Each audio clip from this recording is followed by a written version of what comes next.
Welcome to the latest episode of the Catalyst Health and Wellness Coaching Podcast. My name is Brad Cooper. I'll be your host. And today's episode will continue our focus on evidence-based coaching. If you spend much time in the popular press or the world of podcasts, Twitter, Facebook, you've seen it. The headlines, the folks that yell as loud as they can about their great finding, the dramatic. Folks, you're an evidence-based coach. You don't fall for that stuff. You make certain that before you bring something into your practice and share it with your clients and bring it to the forefront there, that you've done your homework, that you've gone beyond those headlines. And the focus of this episode is to try to help you do that. I had an opportunity to speak at the British Psychological Society conference a few weeks ago and met some brilliant individuals. And what I'm trying to do in this episode is to bring some of their research to you. Some of the things that they've found that I think there's at least an indirect way for you to integrate it to your attention. I'll provide you the name of the article, a couple of the researchers, and the resource so you can find it if you want to dig into it a little bit more. But again, the goal here is just to, every once in a while, include an episode that reminds us, oh yeah, it's not about the headline. It's about what's really happening on a broader basis. Just a reminder, you can access additional resources, including a transcript of this episode at catalystcoachinginstitute.com. And as always, please do not hesitate to reach out to us. If you have questions about your career, if you're just thinking about pursuing a career as a wellness coach, or you're a clinician and you want to integrate wellness coaching into your practice, whatever it is that you've got questions about, we're here for you. The email address is results@catalystcoachinginstitute.com, and we generally get back to folks within 24 hours or less. So we're definitely here for you. With that, it's now time to get started with the latest episode of the Catalyst Health and Wellness Coaching Podcast.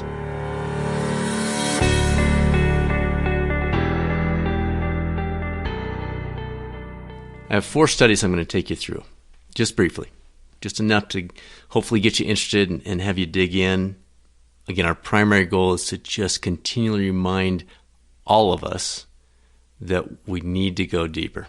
We've got to make sure our coaching is evidence-based and not headline-based. So the first study comes from the International Journal of Sport and Exercise Psychology. The researchers involved, Alistair McCormick, Carla Mann, Sammy Marcora, they are 3 of a broader group of researchers involved with something called the Resist Project. And I would strongly encourage you to check it out. It's got some really interesting developments that I think will be very helpful to you as a coach.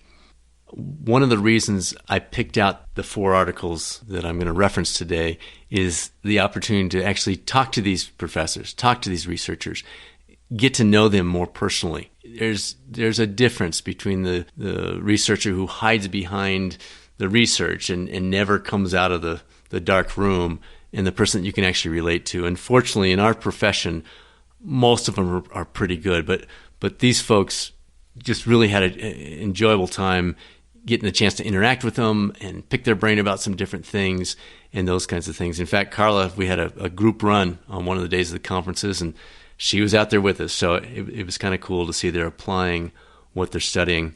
But this study, what I want you to think through here, this is about recreational athletes. It was 30 recreational endurance athletes from a variety of areas, running, cycling, triathlon, a variety of distances, competitive levels, those kinds of things. I want you to think not only about the athletes you're working with, but also your clients in relationship to their work. Now, their study was not specific to work, but I think there are some ways that the data that can be peeled back that may help you in talking to these folks that are coming from that side of the equation. So what they did is they looked at the psychological demands of training, competition preparation, and competition participation.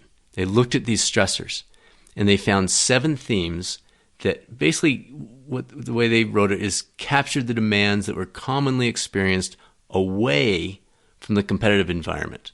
These were time investment, lifestyle sacrifices, commitment to training sessions, concerns about optimizing training, and exercise sensations during training.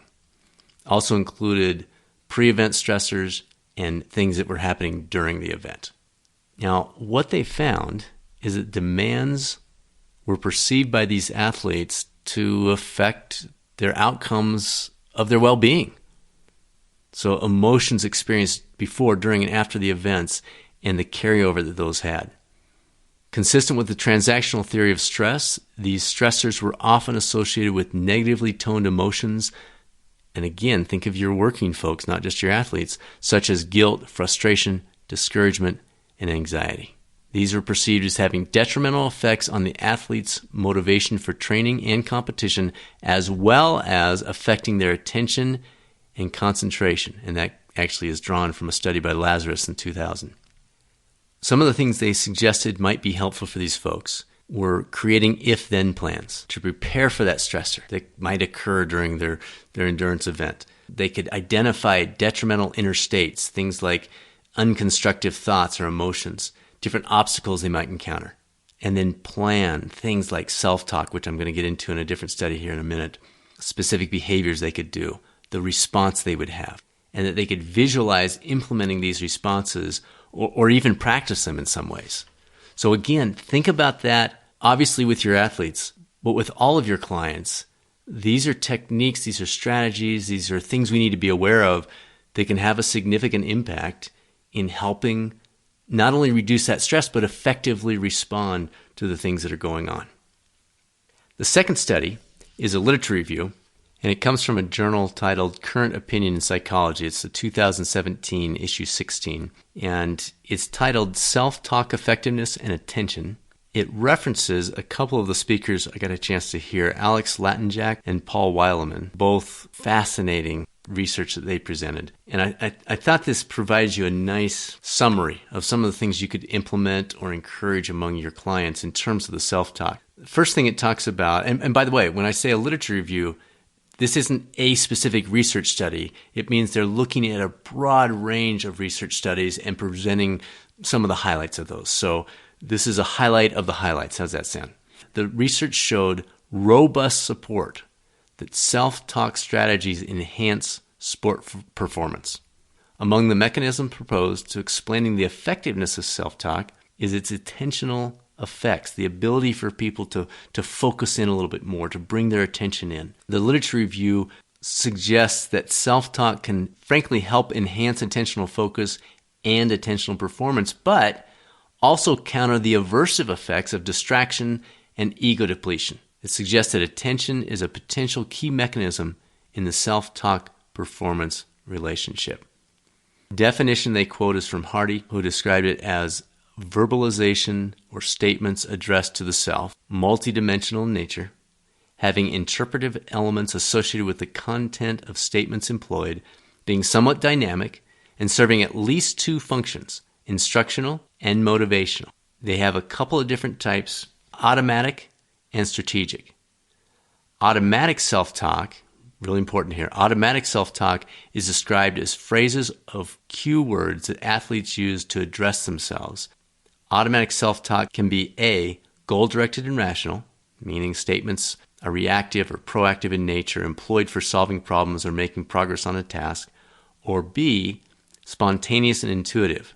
In other words, unintended, non-instrumental statements that come basically effortlessly. They just kind of flow out, but they're still considered self-talk.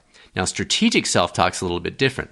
That refers to cues or statements that are used based on a predetermined plan. So again, strategic, they're thinking through what am I going to use at what point in the race or event or training, serving specific performance purposes. Strategic self-talk involves the use of cue words aimed at enhancing performance through the activation of appropriate responses. The principal underlying use of cues is that athletes provide to themselves instructions for action and subsequently execute the appropriate action by simply following the instructions they gave themselves. So this concept of self-talk, think about that in the things that you're working with your clients on. Weight management, for example. They sit down in a business meeting and it's time to order dessert. What are they going to do? Have they visualized that? Have they thought it through? Are they going to consider their response? Maybe you've got somebody who they just don't want to stand out. Everybody else is ordering dessert. They don't want to be the one person that doesn't. Okay, how are they going to handle that? You hear what I'm saying? So this self-talk It's the whole concept of, yeah, you're going to have some basically automatic things that come up, but you can also pull in that strategic piece and utilize that to more effectively reach these goals that they're going after. You can have them practice things before that meeting. Just down with their family. Have their family pretend like they're in this business meeting with them. What are they going to say? It makes it so much more effective when they get to that state. So these are not just things that affect athletes, folks. Yes, the study was done on athletes. The literature review is focusing on the use by athletes. But I want you to realize this is your opportunity to pull this in and say, okay, here are some techniques that I can utilize with my clients in a setting that matters to them. The third study was done by Richard Thelwell and Andy Lane, Neil Weston. Got a chance to meet Dr. Lane at the conference. Another great guy. Fun to chat with him a little bit. The title of it is Mood States, Self-Set Goals, Self-Efficacy and Performance in Academic Examinations. And I found this one fascinating. So now we're not just talking about athletes. It comes from Personality and Individual Differences Journal, 2007, and it's the 42nd issue. What it did is it looked at, and again, think about this in the context of your clients. It looked at the relationship between mood, performance goals, and the outcome in both written and oral exams. They had 57 undergrad students, and they did a couple of assessments prior that looked at anger, calmness, confusion, depression, fatigue, happiness, tension, vigor. And then 30 minutes before the exam, they completed these assessments, and then they checked to see how they do. 20% of the oral examination performance was tied to their mood state and their self-efficacy, and 7% of the written performance on the exam. I mean, think about that. You go into an exam, and your mood and your self-efficacy are related to 20% of the difference in your in your oral, and 7% of your written. That is significant. And you can't just depend on that. You still study. But all things being equal, that is a massive, massive change. So basically, our findings found that positive mood states are associated with self-efficacy to achieve self-set goals. Really interesting and great application for what we're doing. The last one, number of authors that in fact, it looks like I've met all these gentlemen. A lot of respect for each one of them. Jack Bremmel was the lead author. Got to hear him speak at the conference. John Parker has done a lot of research with one of my primary professors, Dr. Martin Jones. Mark Wilson is one of my primary professors. Samuel Vine works very closely with both of them. And then Lee Moore, had a chance to have dinner with him at the conference. Interesting study. It's titled Challenge and Threat States, Performance and Attentional Control During a Pressurized Soccer Penalty Test. It was just published in the Sport, Exercise, and Performance Psychology Journal in November of 2018, online at this point. Quick summary here. What they looked at, and I'd encourage you to dive into this a little bit more, was the difference between the challenge versus threat state. This has very significant implications for what you're doing with your clients as a wellness coach.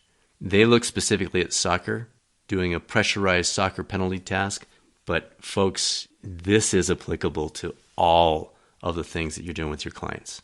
So what they did is they assessed whether the person was in a challenge or a threat state. A challenge state is indexed by evaluations that coping resources matched or exceeded task demands. Let me say that again. If you're in a challenge state, if your client's in a challenge state, it means that your resources, your abilities, your sense of your abilities exceeds your task demands, or at least your sense of those task demands. That's a challenge state. You see that task in front of you as a challenge, not a threat. And when someone saw it that way, when they viewed it that way, it was associated with superior performance. Think about that. We're not going to take much of a deep dive into this one beyond that statement there. But think about your clients. Can you help them see that they're in a challenge state? Absolutely. Absolutely. Because it's the perspective of, do my resources meet or exceed the task in front of me? And if they do, then our tendency, and there's some other aspects involved here, but just from a 10,000-foot view, if you can assist them in moving that dial from saying, oh no, I don't know if I can do this. I don't know that my resources are good enough. I don't know if my skills are good enough. I don't know if I'm ready. Well, now you're in a threat state because your sense of your resources is at a lower level than your sense of your demand, your task, what you're about to take on. So do you see the role for you as a coach in this? Absolutely. I mean, that is your role. You're helping them see, oh, wait, look at that. You've done this. You've done this. We've talked this through. We'll practice this. Think about a couple of the other studies I just went through. This idea of visualizing it, practicing it, etc. That builds up your sense of your resources and puts you in that challenge versus threat state. Even if it's something like they did in this study where they were kicking a soccer ball in a pressurized situation, it made a difference. Think of the impact it could have in the things that your clients are dealing with. So those are 4 studies. Strongly encourage you to maybe take a look at them in more depth, but please, the biggest emphasis is to remember you're an evidence-based coach. You're not satisfied with the headlines. You're not satisfied with just taking the loudest person on Twitter or the most dramatic sounding headline in the newspaper and running with it.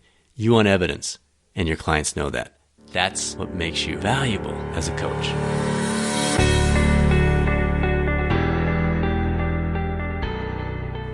Evidence-based coaching. It's part of what makes you unique. It's part of what differentiates you from all the other health and wellness coaches out there that are depending simply on headlines. That are just scanning their Twitter feed and seeing something that sounds cool, and then the next conversation with their client, they bring it up without any evidence behind what they're sharing. That's not you. You're better than that. And we're going to keep bringing this up. And if you don't like diving into the research, I'm sorry, every, 6th, 8th episode, we're going to try to bring this back because we think it's so important to the, not just to us and our organization and the folks that come through our wellness coach certification, but to the whole industry. The more coaches are depending on research, the more they're looking at peer-reviewed articles, the more they're diving into the details beyond just the headlines, the more effective we're going to be as a profession and the more respected we'll be as an industry. A couple other resources.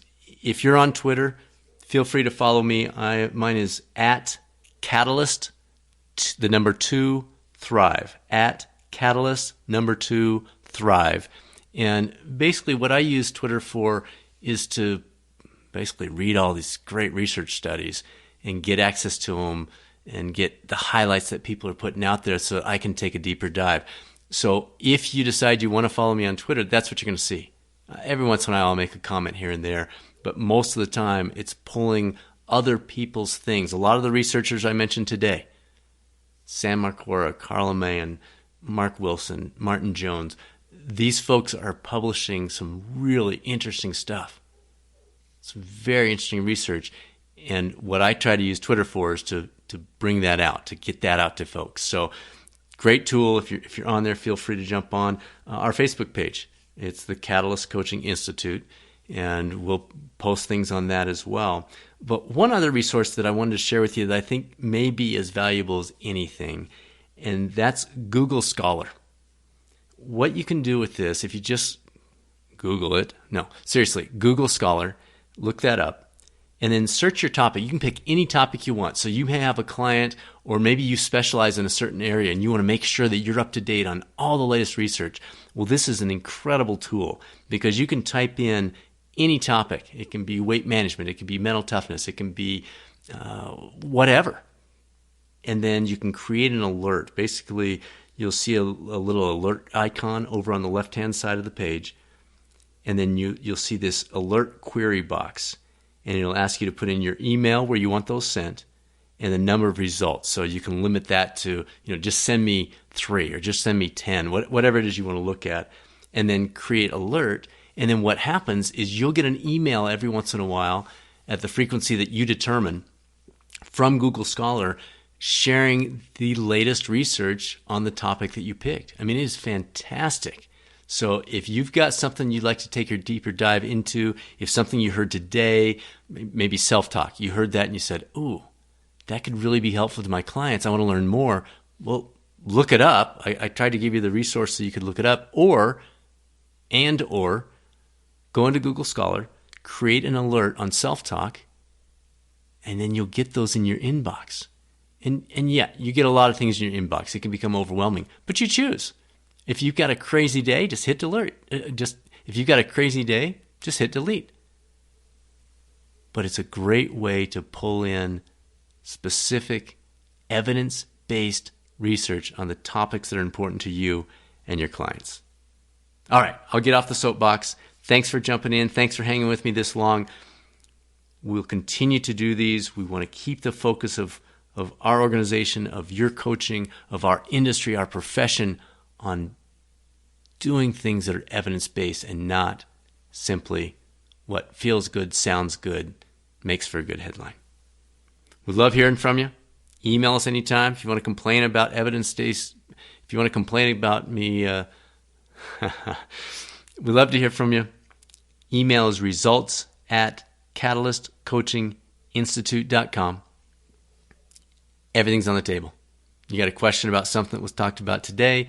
You have an idea that you'd like us to focus on in the future in a podcast? You have an interview you'd like us to reach out to try to set up for a future episode? Feel free.